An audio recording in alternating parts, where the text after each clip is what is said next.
శాస్త్రి గారు అంటే ఒక ప్రధానమైనటువంటి ఆరోపణ చేస్తున్నారు గవర్నర్.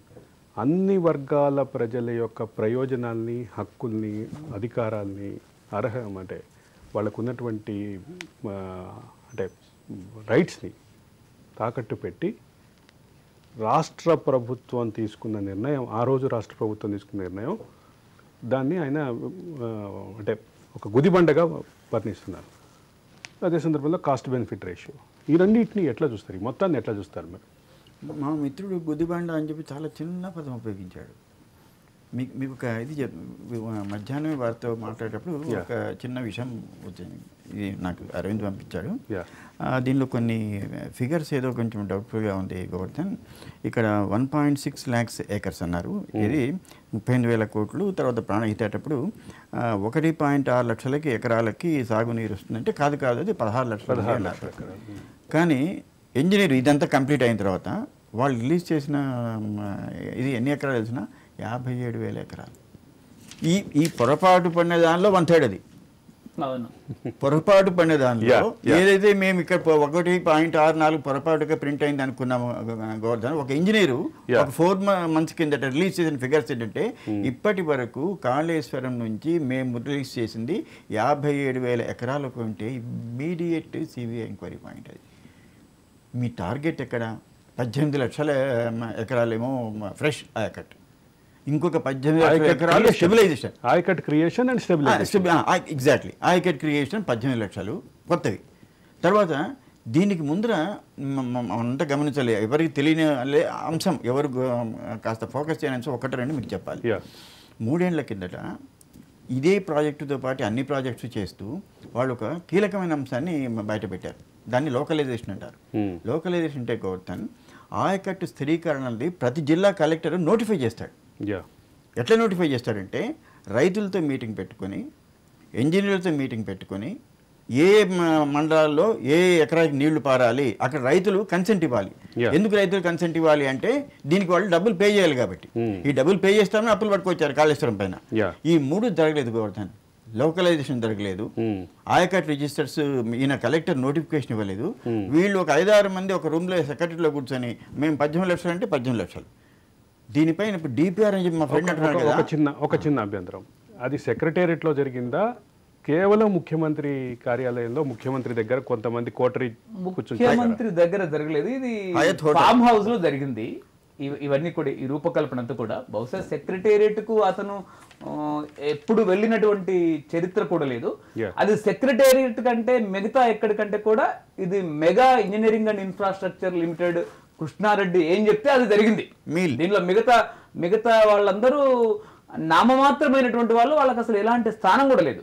యాక్చువల్గా దీనికంటే అద్భుతమైనటువంటి స్థలము, గ్రావిటీ 90% గ్రావిటీ వచ్చేది ఎల్లంపల్లి వరకు, తుమ్మిడిహెట్టి ప్రాణహిత అని చెప్పారు. కేవలం అది 38,000 కోట్లు అవుతుంది కాబట్టి దాని నుంచి ఇక్కడికి మారిస్తే 1,50,000 కోట్ల వరకు దీన్ని పెంచవచ్చు అంతిమంగా. కాబట్టి అందుకొరకు యుద్ధ ప్రాతిపదికన అక్కడి నుంచి ఇక్కడికి మార్చడం జరిగింది. ఇది ఇది ఇది ఇది అత్యంత కీలకమైనటువంటి విషయం. ఇంకొక విషయం, శాస్త్రి గారు అన్నట్టు ఈ తుమ్మిడిహెట్టి మన 1,16,64,000 అవుతుందో, తుమ్మిడిహెట్టి నుంచి ఇచ్చేది 16,40,000 తుమ్మిడిహెట్టి నుంచి చేవెళ్ళ వరకు, ప్రాణహితట్టు చేవెళ్ళ వరకు.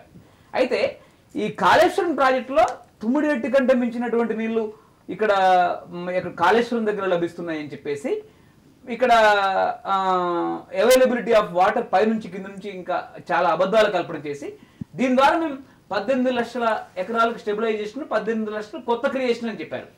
శాస్త్రి గారు అన్నట్టు ఈ 57,000 ఎకరాలకు నీళ్ళు ఇచ్చినాం అని చెప్పేసి కాళేశ్వరం ద్వారా అనేది గవర్నమెంట్, రాష్ట్ర ప్రభుత్వం నీటిపారుదల శాఖ ఖరీఫ్లో అంటే మొదటి వర్షాకాలంలో నీళ్లు ఏ ప్రాజెక్టుల ద్వారా ఎంత ఇస్తున్నామనేటువంటి సందర్భంలో కాళేశ్వరం ద్వారా ఎంత ఇచ్చామని చెప్పింది రాష్ట్ర ప్రభుత్వంలో ఉండేటువంటి నీటిపారుదల శాఖ. 57,000 ఎకరాలు మాత్రమే 57,000 ఎకరాలకు నీళ్లు ఇచ్చామని చెప్పేసి రాష్ట్ర ప్రభుత్వం నీటిపారుదల శాఖ ప్రకటించింది.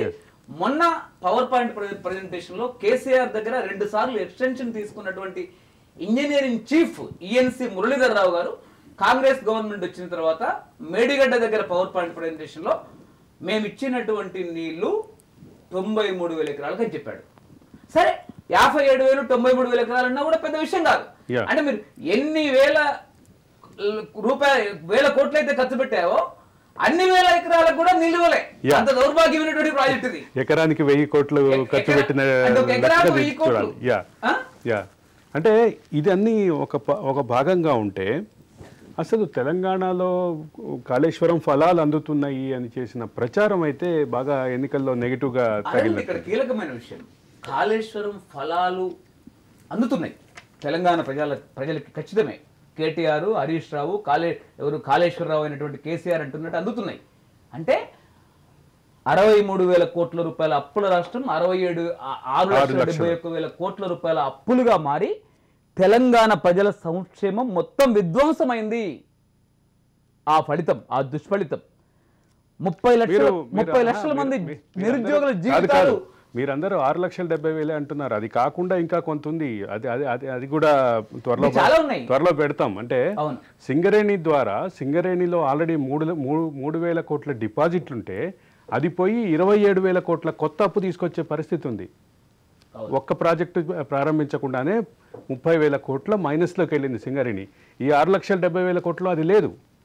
సింగరేణిలో సిఎండ్ఎండిగా ఉన్నటువంటి వ్యక్తి ఆయన ఎవరైతే ఉన్నారో శ్రీధర్, ఈయన బినామీ, ఆయన ప్రభుత్వ అధికారిగా ఏ రోజు లేడు. కేసీఆర్ కు బానిసగా ఉన్నటువంటి వ్యక్తులు. ఆయనకు ఎప్పుడు ప్రభుత్వంలో దోచిపెట్టినటువంటి అనేక మంది బడా పెద్ద అధికారులు ఉంటారు. ఆ అధికారులు రాష్ట్ర ప్రభుత్వం నుంచి దోచిపెడతారు. అవి వీళ్ళ పార్టీలోకి వెళ్తాయి, వీళ్ళ సొంత ఖజానాలోకి వెళ్తాయి, రాష్ట్రం అప్పుల్లోకి వెళ్తే వీళ్ళ ఇలాంటి వ్యక్తుల యొక్క సంపద మాత్రం అంతులేనితగా పెరుగుతుంది తెలంగాణలో.